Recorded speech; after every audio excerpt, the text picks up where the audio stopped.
اقرأ باسم ربك الذي خلق خلق الإنسان من علق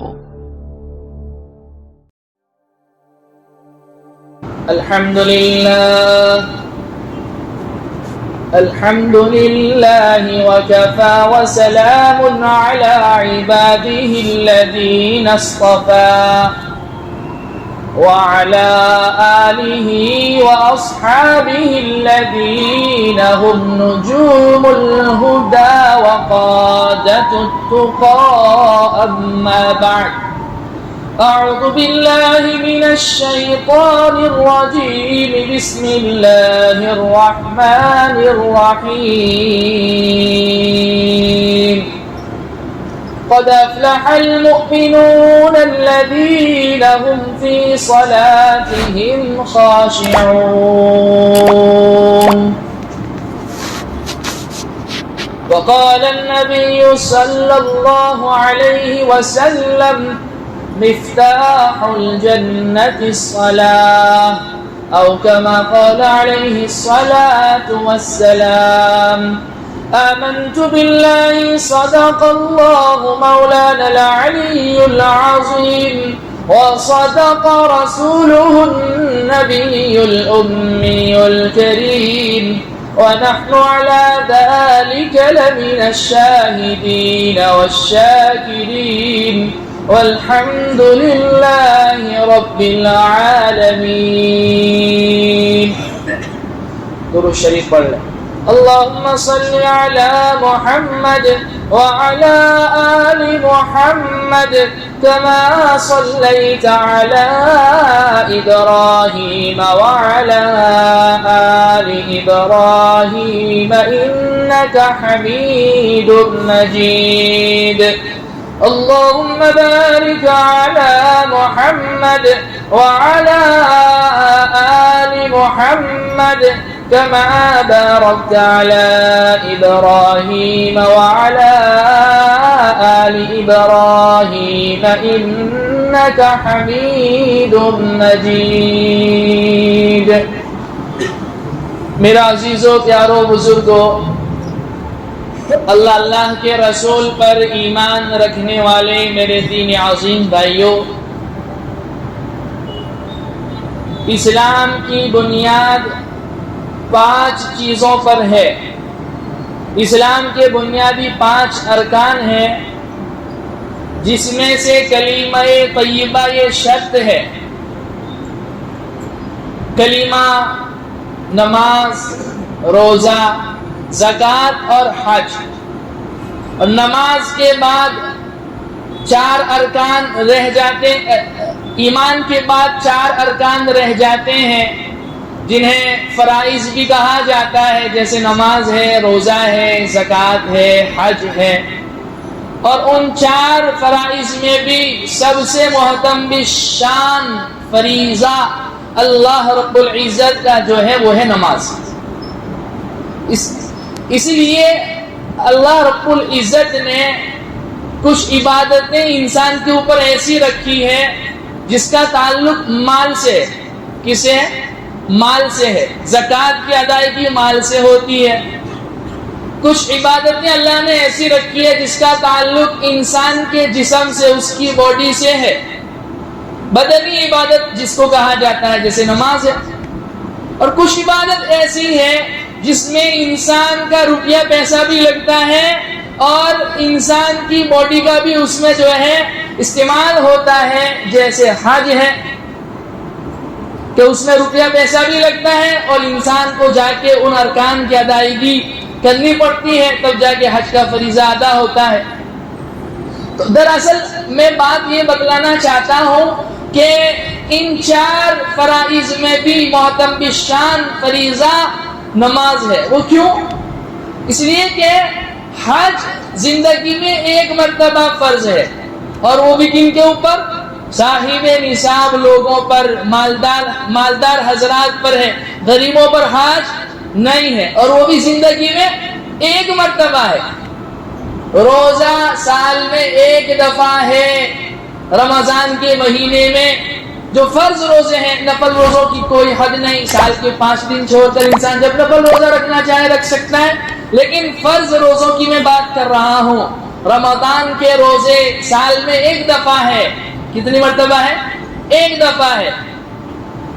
اچھا، اس کے لیے حکم یہ ہے کہ سرے 10 اگر رکھنے کا موقع نہیں ہے سفر کی وجہ سے یا بیماری کی وجہ سے، تو شریعت نے یہ گنجائش کی ہے کہ بعد میں اس کی قضا کر لی جائے۔ فَمَنْ كَانَ مِنْكُمْ مَرِيضًا أَوْ عَلَى سَفَرٍ فَعِدَّةٌ مِّنْ أَيَّامٍ أُخَرَ، تم میں سے کوئی بیمار ہے یا سفر پر ہے اور اس وقت روزہ رمضان کا نہیں رکھ سکتا ہے، فرض روزہ نہیں رکھ سکتا ہے، تو گنجائش ہے کہ بعد میں اس کی قضا کر لی جائے۔ لیکن جہاں نماز کی باری آئی تو اللہ رب العزت نے یہ نہیں کہا کہ سرے 10 پڑھنے کا موقع نہیں ہے تو نہیں پڑھنی ہے، بلکہ نماز میں اگر آپ سفر میں ہیں تو کنسیشن دے دیا، رخصت دے دی کہ 4 رکعت والی نماز 2 کر دی، لیکن چھوڑنے کی گنجائش نہیں ہے۔ فقہا نے یہاں تک لکھا ہوا ہے کہ قبلہ بھی نہ مل رہا ہو، پانی کے لیے وضو بھی نہ ہو، مٹی کے لیے تیمم بھی نہ ہو، تو فاقد الطہورین کی شکل اختیار کی جاوے اور جدھر کو جی چاہے وہ بیٹھ کر جس طریقے سے پڑھ سکتا ہو نماز کی ہیئت اور شکل اختیار کرے، اور اللہ سے عملی طور پر یوں کہے کہ اللہ میں نماز پڑھنا تو چاہتا ہوں، وضو کے لیے پانی نہیں ہے، تیمم کے لیے مٹی نہیں ہے، قبلہ پتہ نہیں ہے، کھڑے کھڑے پڑھ نہیں سکتا ہوں، تو بیٹھے ہوئے ہی شکل اختیار کر رہا ہوں اور تجھے بتلانا چاہتا ہوں کہ میرا قضا کرنے کا کوئی ارادہ نہیں ہے۔ پھر بعد میں اس نماز کی جہاں آپ نے جانا ہے وہاں جا کر آپ اس کی قضا کر لیں، اس کو دوہرا لیں، تو انشاءاللہ العزیز قضا نماز کرنے کا جو آداب ہے اور جو وعیدہ بتلائی گئی ہے اس میں وہ انسان داخل نہیں ہوگا۔ تو نماز کو چھوڑنے کی کوئی گنجائش نہیں ہے۔ بیمار ہو کوئی بات نہیں، کھڑے کھڑے نہیں پڑھ سکتے ہو زمین پر بیٹھ کے پڑھو، زمین پر بیٹھ کر بھی نہیں پڑھ سکتے گھٹنوں میں درد کی وجہ سے، یا پاؤں سیدھا بھی نہیں کر سکتے، یا چوکور بھی نہیں بیٹھ سکتے، کوئی ہیئت کوئی شکل اختیار کیے بغیر زمین پر بھی جو ہے اختیار کرتے ہوئے زمین پر بھی اگر نماز نہیں پڑھ سکتے تو کرسی پہ بیٹھ کے پڑھو، کرسی پہ بیٹھ کے بھی نہیں پڑھ سکتے ہو تو پھر لیٹے لیٹے پڑھو، لیٹے لیٹے بھی نہیں پڑھ سکتے ہو تو اشارے سے پڑھو، لیکن نماز کی کہیں گنجائش نہیں ہے۔ اور واقعہ کربلا کا سب سے بڑا سبق حضرت حسین رضی اللہ عنہ نے اپنے اہل و عیال کے ساتھ، اپنے رفقا کے ساتھ اس امت کے لیے جو چھوڑا وہ یہ ہے کہ جب نماز کا وقت آ جاوے تو نماز کے لیے چھٹی نہیں ہے۔ دشمن کے پیچھے جو جان کے پیاسے ہیں، مرنے کے لیے آئے ہوئے ہیں، ان سے یوں کہا میرے پیچھے نہیں پڑھتے ہو کوئی بات نہیں، میں آپ کے پیچھے نماز پڑھنے کے لیے تیار ہوں، لیکن نماز کو چھوڑنے کی کوئی گنجائش نہیں۔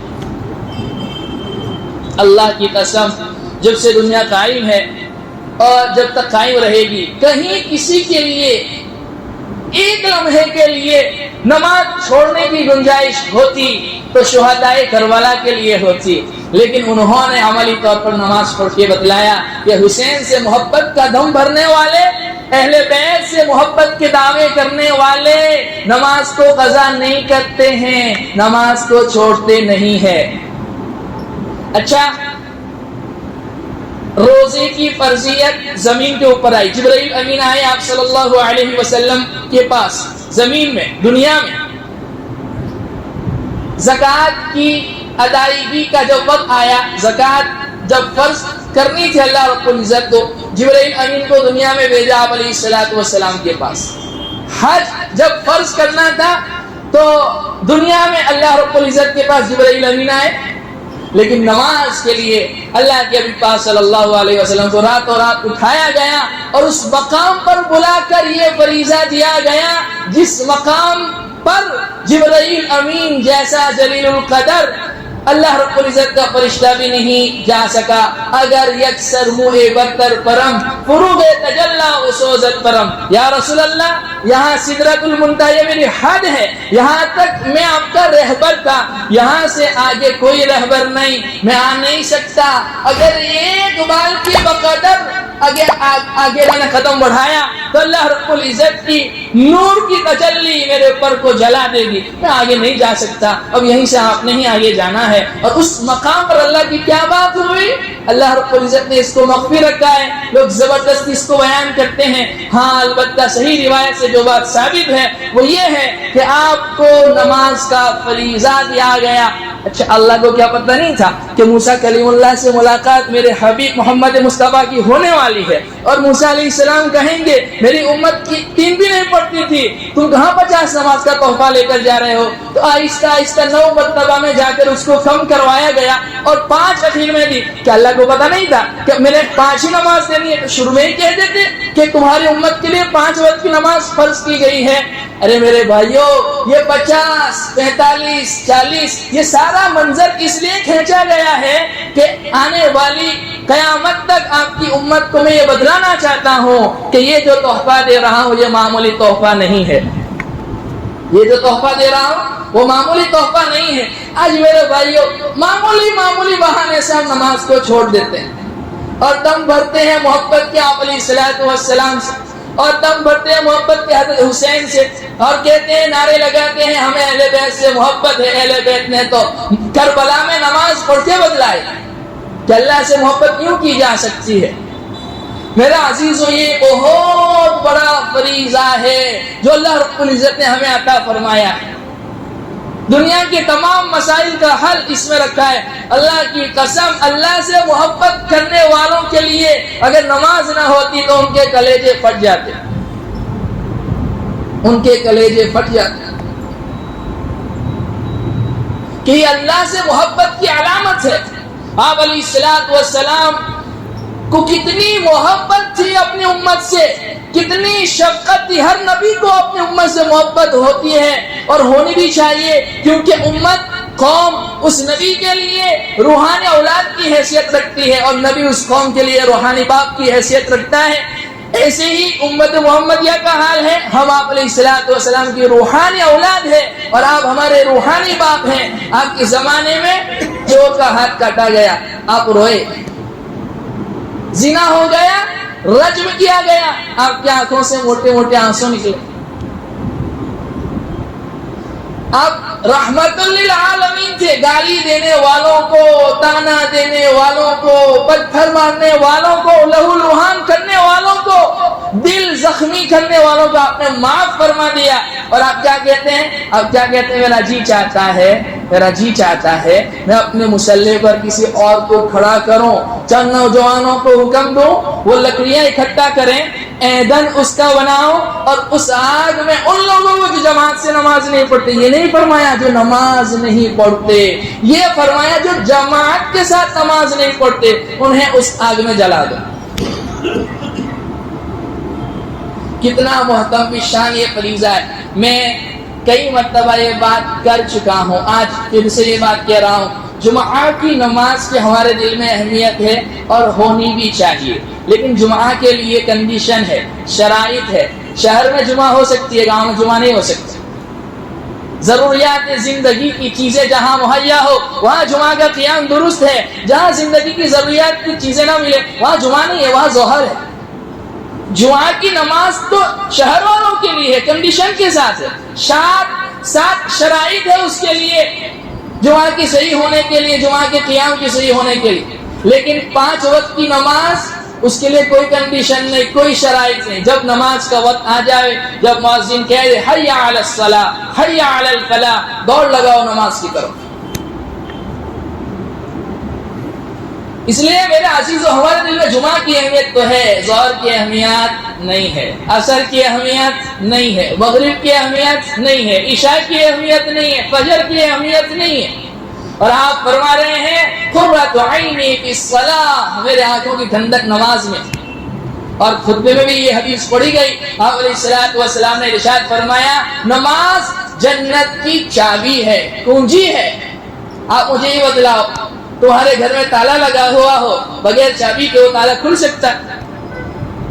تو جنت کو تو اللہ نے تالا لگایا ہوا ہے، اور اس کی کنجی اور اس کی چابی اور اس کی اللہ نے کہا نماز ہے، نماز نہیں پڑھیں گے جنت کیسے ملے؟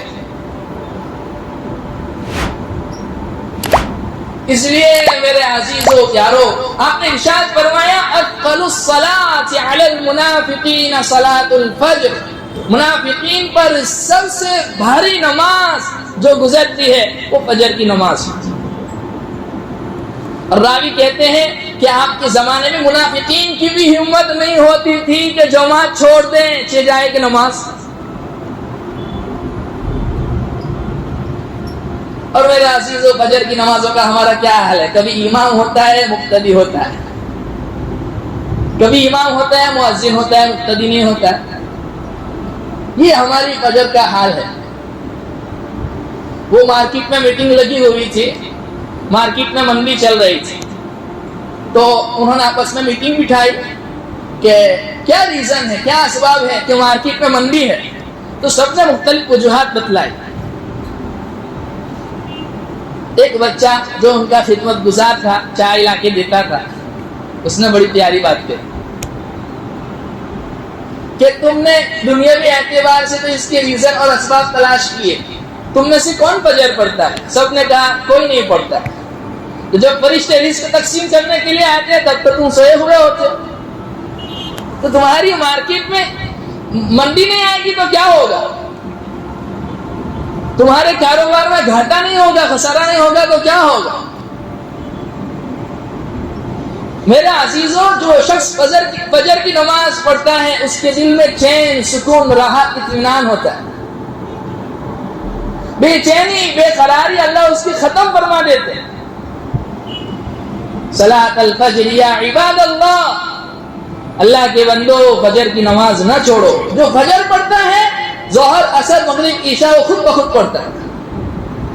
فجر کے لیے ہمت جٹاؤ اور راتوں کو اٹھ کر اللہ سے رو رو کر مانگو، اور سجدے میں جا کر اللہ سے یوں کہو اے اللہ میرے گناہوں کی وجہ سے مجھے تیرے سامنے جھکنے کی دولت سے محروم نہ فرما۔ شیخ یونس صاحب جون پوری رحمت اللہ علیہ، مظاہر العلوم سہارنپور کے شیخ الحدیث، ابھی 3 سال پہلے جن کا انتقال ہوا، یو پی گورنمنٹ کا یوں کہنا ہے کہ 5 لاکھ لوگوں نے ان کی جنازے کی نماز پڑھی۔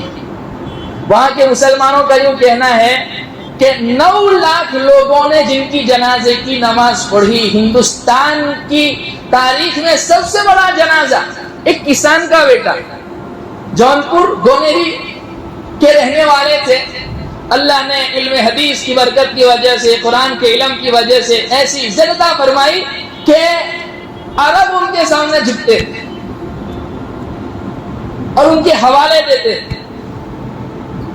ہندوستان میں چند محدث گزرے ہیں، حضرت شیخ الحدیث مولانا محمد زکریا رحمۃ اللہ علیہ، جن کے بارے میں یوں فرما رہے ہو کہ ایک دن آئے گا کہ یونس مجھ سے بھی آگے نکل جائے گا۔ پوری زندگی علم حدیث کی خدمت۔ ہارٹ کی بیماری ہوئی، دہلی آئے ڈاکٹر کے پاس، ڈاکٹر نے کہا کہ حضرت اب آپ زمین پر سجدہ نہیں کر سکتے۔ کچھ نہیں کہا ڈاکٹر سے۔ ان کا خادم لکھتا ہے کہ کمرے میں گئے، سجدے میں گئے اور چیخ نکالی اور کہا اے اللہ میں گنہگار سہی تیرا بندہ یونس، میں میرے گناہوں کی وجہ سے مجھے سجدے کی دولت سے محروم نہ کرو۔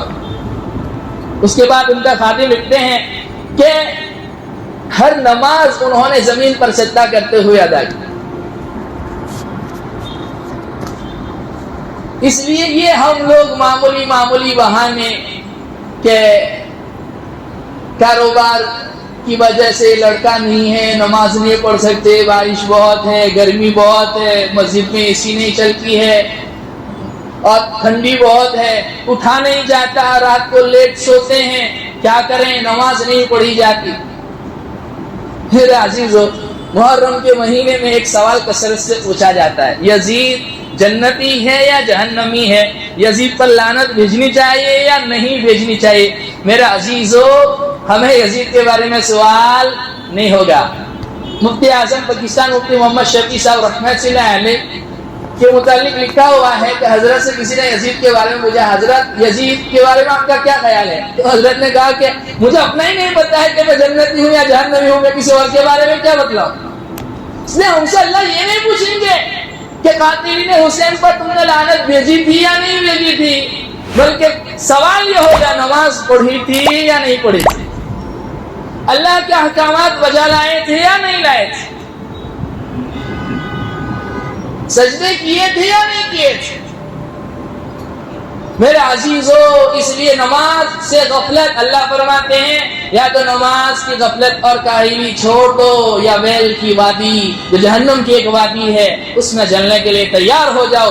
وَوَيْلٌ لِّلْمُصَلِّينَ الَّذِينَ هُمْ عَن صَلَاتِهِمْ سَاهُونَ الَّذِينَ هُمْ يُرَاءُونَ وَيَمْنَعُونَ الْمَاعُونَ۔ بڑی ہلاکت ہے ان نمازیوں کے لیے جو اپنی نمازوں میں غفلت کاہلی سستی برتتے ہیں، جو نماز پڑھتے بھی ہیں کبھی تو دکھلاوے کے لیے پڑھتے ہیں، اور معمولی چیزیں بھی لوگوں سے روک دیتے ہیں۔ بڑی چیزیں تو کیا کسی کو دیں، چھوٹی چھوٹی چیزیں جس کی کوئی گنتی نہیں ہوتی اس کو بھی لوگوں سے بچا کر رکھتے ہیں۔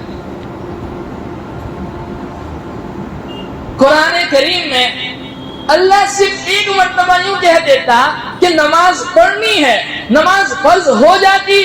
اللہ کا کسی چیز کے متعلق ایک مرتبہ آرڈر دے دینا، حکم دے دینا، اس چیز کو فرض کر دیتا ہے۔ اللہ نے 62 سے زیادہ مقامات پر نماز کا حکم دیا ہے، یہ بتلانے کے لیے یہ چھوڑ دی جانے والی چیز نہیں ہے۔ اللہ فرماتے ہیں قد افلح المؤمنون الذين هم في صلاتهم خاشعون، سورہ مؤمنون ابتدائی آیتیں اس کی ہے۔ چند صفات اللہ نے بیان فرمائی ہیں کہ جو زکوٰۃ ادا کرتے ہیں، جو اپنی شرمگاہوں کی حفاظت کرتے ہیں، جو نماز کو خشوع اور خضوع کے ساتھ پڑھتے ہیں، اللہ انہیں کامیاب کرے گا۔ عامةً ہم ایک لفظ بولتے ہیں فلاح، ہے نا؟ اردو زبان کیونکہ بہت تنگ ہے اس لیے اس کا ترجمہ، فلاح کا ترجمہ کامیابی سے کیا جاتا ہے، لیکن یہ عربی زبان کا ورڈ ہے فلاح، اور عربی زبان بہت وسیع ہے۔ دنیا آخرت کی بھلائی اس کا مطلب ہے کہ دنیا بھی اس کے اللہ بہتر بنا دیں گے، آخرت بھی اس کی بہتر بنا دیں گے، اور جس کو دنیا آخرت کی بھلائی مل جائے بتلا اس کو کسی چیز کی ضرورت ہے۔ اور اللہ نے کیا فرمایا؟ یہ نہیں فرمایا صرف نماز پڑھنے پر کامیاب کروں گا، بلکہ کیا فرمایا؟ 2 شرط لگا دی، الذین هم فی صلاتهم خاشعون، پہلی صفت بتلائی وہ لوگ جو نماز میں خشوع اور خضوع اختیار کرتے ہیں۔ 2 لفظ ہیں جو عامةً ہم بولتے ہیں، خضوع اور خشوع۔ جانتے ہو اس کا مطلب کیا ہے؟ خضوع کا مطلب ہے اعضائے بدن اللہ کے سامنے جھکے، یعنی جس طریقے سے آپ نے قیام کر کے بتلایا اس طریقے سے قیام ہو، جس طریقے سے آپ نے تکبیر تحریمہ کر کے بتلایا اس طریقے سے تکبیر تحریمہ میں ہاتھ اٹھائیں، جس طریقے سے آپ نے قرات کرنے کا بتلایا اس طریقے سے قرات کریں، جس طرح رکوع میں جانے بتلایا اس طریقے سے رکوع کریں، جس طریقے سے سجدے میں جانے کو آپ نے بتلایا اس طریقے سے سجدے کریں۔ اعضائے بدن کی درستگی کا نام ہے خضوع، اور خشوع دل بھی اللہ کے سامنے جھکے۔ لوگ کہتے ہیں نماز پڑھنے سے تم کو کیا ملتا ہے؟ شاعر کیا کہتا ہے؟ ملتا ہے کیا نماز میں سجدے میں جا کے دیکھ۔ جب انسان سجدہ کرتا ہے تو اس کو پتا چلتا ہے، اور پوری نماز کی جو کیفیت ہے اس میں سب سے زیادہ محبوب اللہ کو جو رکن ہے نماز کا وہ ہے سجدہ، کہ بندہ عملی طور پر اقرار کر رہا ہے اے اللہ میری پیشانی تیرے سامنے جھکی ہوئی ہے، میں کچھ نہیں ہوں، میں کچھ نہیں۔ تذلل، تواضع اختیار کرتا ہے، عاجزی اختیار کرتا ہے، سر اللہ کے سامنے جھکاتا ہے۔ اس لیے بندہ جب حدیث میں ہے کہ بندہ سب سے زیادہ قریب اللہ رب العزت سے سجدے کی حالت میں ہوتا ہے، اور اللہ کو سجدہ کرنا بہت پسند ہے۔ کل قیامت کے دن جب اللہ سجدہ کرنے کے لیے کہیں گے تو وہ لوگ جو دنیا میں سجدہ نہیں کرتے تھے وہ نہیں کر سکیں گے، اور جنہوں نے سجدے کیے ہوں گے فوراً اللہ کے سامنے سجدے میں چلے جائیں گے۔ اس لیے ارادہ کرو نماز کسی بھی حال میں نہیں چھوڑیں گے۔ ہم محبت تو کرتے ہیں حضرت حسین سے محبت کی، ہم دعوے کرتے ہیں حضرت حسین سے محبت کے، اور حضرت حسین نے آخری لمحات میں جو اللہ کا ہم فریضہ ہے نماز وہ پڑھ کے بتلائی، اس سے ہم محبت نہیں کرتے. یہ کیسی محبت؟ اللہ کے یہاں دوگلا پن نہیں چل سکتا. میں نے پچھلے ہفتے میں یہ بات کہی تھی. دنیا میں آپ کسی کو بھی بوٹل میں اتار سکتے ہو، کسی کو بھی دھوکہ دے سکتے ہو، چاہے لباس پہن کر، داڑھی رکھ کر، ٹوپی رکھ کر، تسبیحات میں رکھ کر. اللہ کو تم دھوکہ نہیں دے سکتے. اور پورا مجمع اگر باغی ہو جاوے اور غلط کام کر کے وہ اب پیلر پکڑ کے الٹے میں لٹک جاؤ، تم اللہ کو دھوکہ نہیں دے سکتے. سب کو دھوکہ دے سکتے ہو، اللہ کو دھوکہ نہیں دے سکتے. اس لیے محبت کسی سے ہو اور پھر اس کی جو ادائیں ہیں اس کو فالو نہ کیا جائے. اللہ کے یہاں یہ دوگلاپن نہیں چلنے والا. میرے عزیزو، فجر کی نماز میں روشنی ہے. قیامت کی میدان محشر کی سختی اور پل صراط کے اوپر جب گزریں گے تو وہ اندھیرا ہوگا، اس میں نور اور روشنی کا کام یہ نمازیں دے گی، فجر کی نماز دے گی. ہم فورن سے بھی جب بات کرتے ہیں اہلیہ کے ساتھ، کون مائیں کا لال ایسا ہے جو بیوی سے فون پر پہلی بات یوں کہے کہ تم نے نماز پڑھی نہیں پڑھی، تم نماز پڑھتی ہو نہیں پڑھتی ہو، بچوں کو اٹھاتے ہو نہیں اٹھاتے.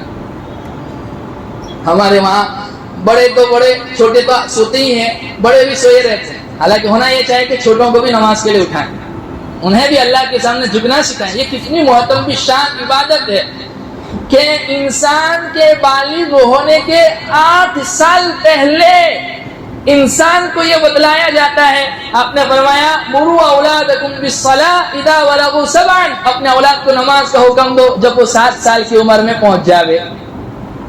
وَاضْرِبُوهُمْ إِذَا بَلَغُوا 10، اور ہلکی سی مار مارو جب وہ 10 سال کی عمر کے ہو جاویں. اور بالغ ہونے کے بعد تو ویسے بھی نماز کی چھٹی نہیں. میرا عزیز ہونا تو یہ چاہیے، ہماری نمازیں تو ہونی ہی چاہیے، فرائض تو ادا ہونے ہی چاہیے. ہم تو تہجد گزار ہوں، راتوں کو اٹھ کر رونے والے ہوں. اور یہ اتنی پیاری نماز ہے کہ قرآن میں اللہ نے جگہ جگہ اس نماز کا تذکرہ فرمایا. اور آپ علیہ الصلوۃ والسلام، اور نماز کی فرضیت سے پہلے یہ نماز آپ نے 1 سال تک پڑھی. بعض حضرات کا یہ کہنا ہے کہ تہجد کی نماز اس زمانے میں فرض تھی، اور آپ سے پہلے جتنے بھی انبیاء گزرے انہوں نے یہ نماز پڑھی ہے. اے میرے نبی، دن میں تو تبلیغ میں تھکتا ہے، دن میں تیرے بڑے کام ہیں، رات کو مجھ سے بات کرنا بھی ضروری ہے. فَإِذَا فَرَغْتَ فَانْصَبْ وَإِلَىٰ رَبِّكَ فَارْغَب يَا أَيُّهَا الْمُزَّمِّلُ قُمِ اللَّيْلَ إِلَّا قَلِيلًا نِّصْفَهُ أَوِ انقُصْ مِنْهُ قَلِيلًا أَوْ زِدْ عَلَيْهِ. کہیں فرمایا امن هو قانت آناء الليل ساجدا وقائما يحذر الآخرة ويرجو رحمة ربه. کہیں فرمایا تتجافى جنوبهم عن المضاجع يدعون ربهم خوفا وطمعا ومما رزقناهم ينفقون. جنت اتنی سستی نہیں ہے. ہم سمجھتے ہیں نانی کا گھر ہے، ماموں کا گھر ہے، پیچھے کے دروازے سے داخل ہو جائیں گے. ایسا نہیں ہے، ایسا نہیں. جنت اتنی سستی نہیں ہے جتنی ہم سمجھتے ہیں.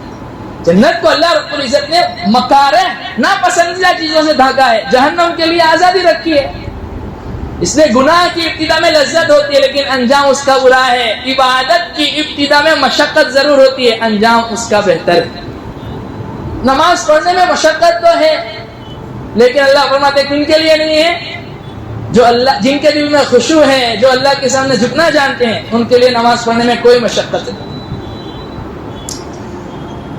خلیل الرحمن سجاد نعمانی دامت برکاتہ علینا بہت بڑا سرمایہ ہے ہمارے لیے. اللہ حضرت کی عمر میں برکت عطا فرماوے، صحت تندرستی عطا فرماوے. بڑی خدمات ہے دین اسلام کے لوگ، پورے گھرانے کی بڑی خدمات ہیں. وہ فرماتے ہیں میں 6 سال کا بچہ تھا، رات کو دیکھا کہ جس کمرے میں سویا ہوا ہوں کونے سے رونے کی آواز آئی. جدھر آواز آ رہی تھی میں نے جا کر دیکھا میری والدہ تہجد میں ہاتھ اٹھا کر رو رہی تھی. اس سے پہلے کہ میں اپنی والدہ کو پوچھوں اماں کیا تکلیف ہے، کیوں رو رہی ہو، تو دوسرے کونے سے چیخ نکلی.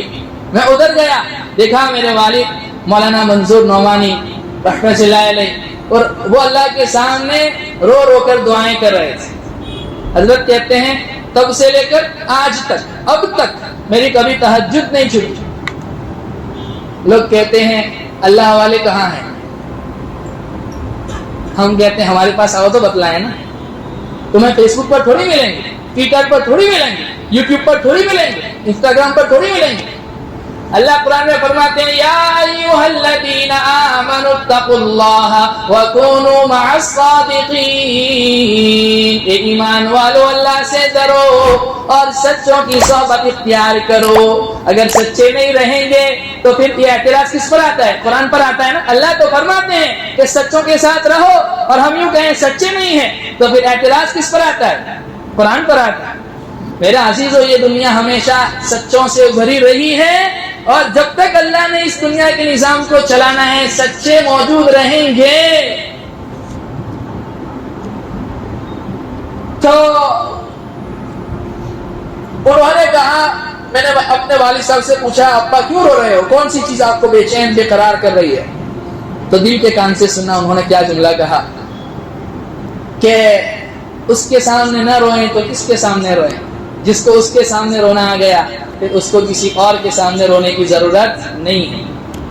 کچھ دولت تقسیم ہوتی ہے رات کے آخری حصے میں, کچھ دولت تقسیم ہوتی ہے رات کے آخری حصے میں. جو جاگتا ہے وہ پاتا ہے, جو سوتا ہے وہ کھوتا ہے. عطار ہو رومی ہو راضی ہو غزالی, عطار ہو رومی ہو راضی ہو غزالی. کچھ ہاتھ نہیں آتا بے آہ سحر گاہی, جس کو جو کچھ ملا راتوں کو اٹھ کر رونے میں ملا ہے. جس کو جو کچھ ملا راتوں کو اٹھ کر رونے میں ملا, اور راتوں کو اٹھ کر رونے میں جو لذت ہے وہ کسی چیز میں نہیں. پیر ذوالفقار صاحب دامت برکاتہ علیہ فرماتے ہیں کہ جس بندی کا چہرہ اللہ دیکھنا چاہتے ہیں اللہ اسے تہجد کی توفیق عطا فرماتے ہیں. اور حدیث میں آتا ہے کہ ایک بندہ اللہ کے در سے تہجد کے لیے اٹھتا ہے, وضو کرتا ہے اور کچھ پانی چلو بھر لے کر آتا ہے, اپنے بیوی کے چہرے پر بھی مارتا ہے, پھر وہ بیوی بھی جو ہے اٹھ کر جو ہے تہجد پڑھتی ہے, اللہ ان کے تہجد پڑھنے پر مسکراتا ہے اپنی شان کے مطابق.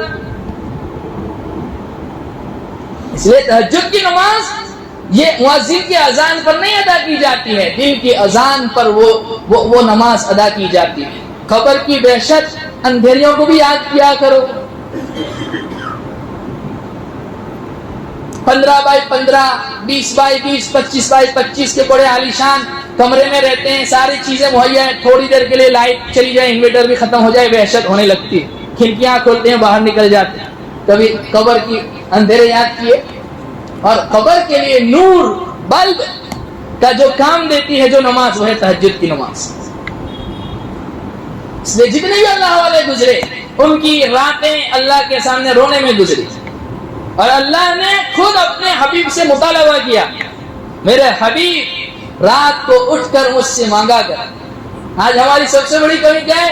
ہم دین کی خدمت تو کرتے ہیں, کام تو کرتے ہیں, لیکن راتوں کو اٹھ کر اللہ سے مانگتے ہیں. راتوں کو اٹھ کر مانگنا یہ نبیوں کی سنت ہے. اس لیے اللہ سے خوب مانگیں, اللہ سے خوب لو لگائیں. سجدہ عشق ہو تو عبادت میں مزہ آتا ہے. علامہ اقبال مرحوم کہتے ہیں سجدہ عشق ہو تو عبادت میں مزہ آتا ہے, خالی سجدوں میں تو بس دنیا ہی بسا کرتی ہے. لوگ کہتے ہیں کہ بس قرض ادا کرنا ہے, ایسا لگتا ہے کوئی قرض لیا ہو رب سے, کہیں تیرے سجدے تجھے کافر نہ کر دے اے اقبال, تو جھکتا کہیں اور ہے سوچتا کہیں اور ہے. اور آگے فرماتے ہیں جو میں سر بس سجود ہوا کبھی تو زمین سے آنے لگی صدا, تیرا دل تو ہے صنم آشنا تجھے کیا ملے گا نماز میں. وہ ایک سجدہ جسے تو گرا سمجھتا ہے, ہزار سجدوں سے دیتا ہے تجھ کو نجات. ہاں تو اس لیے ہمارے تبلیغی احباب کہتے ہیں کہ نماز کی حقیقت کو اللہ کے سامنے رو رو کر مانگنا چاہیے کہ اللہ وہ نماز عطا فرما جہاں آپ کو مطلوب ہے. اللہ کی قسم اگر اللہ ایک سجدہ ہمیں ایسا دے دے جس میں ہم ہو، ہمارا رب ہو اور کوئی تیسرا نہ ہو، یا 2 رکعت زندگی میں ایسی مل جائے، 1 رکعت زندگی بھر کی نماز میں ایسی اگر نکل گئی کہ ہم ہو، ہمارا رب ہو، تیسرا کوئی نہ ہو، اللہ کی قسم اللہ بیڑا پار لگا دے۔ اور علماء کہتے ہیں جس کو فجر کی نماز کی عادت ہے، فجر پیار محبت سے پڑھتا ہے، ایسا نہیں کچھ لوگ عبادت اللہ کی اس لیے بھی کرتے ہیں کہ جس کا تذکرہ اللہ نے قرآن میں فرمایا ہے کہ کچھ لوگ اللہ کی عبادت کنارے پر کھڑے رہ کر کرتے ہیں، کہ کسی نے وظیفہ بتلا دیا، اب وہ وظیفے کی بنیاد پر کرتے ہیں کہ کاروبار مل جائے گا تہجد پڑھنے سے، اب تہجد شروع کر دیا، اب کاروبار مل گیا تہجد چھوڑ دی، یا یہ کہ کچھ دنوں تک کیا کاروبار میں اضافہ نہیں ہوا تو بھی چھوڑ دیا۔ اللہ فرماتے ہیں کہ اس لالچ کے ساتھ، اس نیت کے ساتھ اللہ کے سامنے کھڑے ہوتے ہیں، پھر کوئی بھلائی ملتی ہے تو چلے جاتے ہیں، اور پھر کوئی پریشانی آ گئی، مصیبت آئی تو چھوڑ دیتے ہیں۔ یہ دنیا اور آخرت کا خسارہ ہے، یہ اللہ کو مطلوب نہیں ہے۔ امیری ہو، غریبی ہو، بڑھاپا ہو، جوانی ہو، سفر میں ہو، حضر میں ہو، مرد ہو، عورت ہو، تندرستی ہو، بیماری ہو، کوئی بھی کسی بھی کنڈیشن میں آپ کسی بھی پوزیشن میں ہے، نماز بہرحال معاف نہیں۔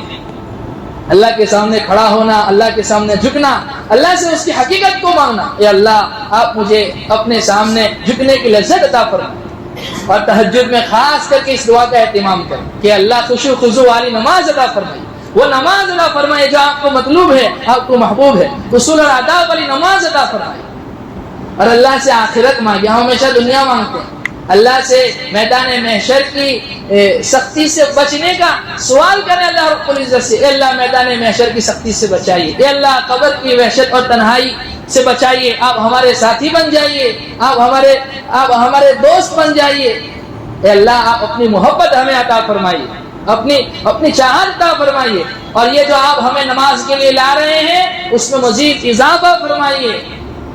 نماز تو ہمارے شیخ الحدیث پانور صاحب کا بھی دعوت برکات کہتے تھے کہ ہمیں غصہ آ جانا چاہیے، اگر کوئی ہمیں نماز کی دعوت دے غصہ آ جانا چاہیے، غیرت ایمانی کا تقاضا ہے۔ تو ہمیں نماز کی دعوت دیتے ہو کہ ہم نماز نہیں پڑھتے؟